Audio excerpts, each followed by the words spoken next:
เดินจับมือกันทุกสุขด้วยกันหัวเราะร้องไห้ด้วยกันมานานเท่าไหร่ฉันไม่เคยลืมจากใจวันที่เรายิ้มวันที่ทะเลาะอาบวันและคืนเหล่านั้นจะยังงดงามไม่เคยเปลี่ยนไปยังคงเป็นดังเหมือนกับเมื่อวานอยู่ในส่วนลึกความทรงจำแต่ต่างกันแค่เพียงในตอนนี้ฉันนั้นไม่ได้มีเธออยู่ข้างๆเหมือนวันที่เราเคยเดินข้ามผ่านทุกๆสิ่งทุกๆอย่างมาด้วยกันนับเป็นช่วงชีวิตที่ดีที่สุดแม้เป็นแค่เพียงเวลาสั้นๆที่เคยเกิดขึ้นกับฉันเพราะเธอ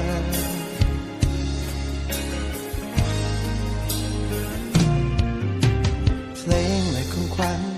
ตัวจากโรงหนังจดหมายที่ส่งให้กันในวันที่ห่างฉันนั้นยังคงเก็บไว้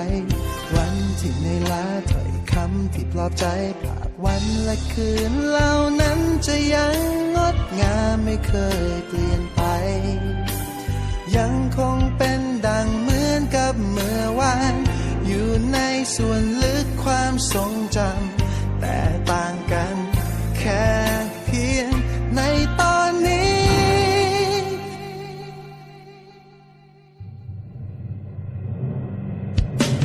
ฉันนั้นไม่ได้มีเธออยู่ข้างๆเหมือนวันที่เราเคยเดินข้ามผ่านทุกๆสิ่งทุกๆอย่างมาด้วยกันนับเป็นช่วงชีวิตที่ดีที่สุดแม้เป็นแค่เพียงเวลาสั้นๆแต่ก็เคยเกิดขึ้นกับฉันเพราะเธอไม่รู้ว่าเธอ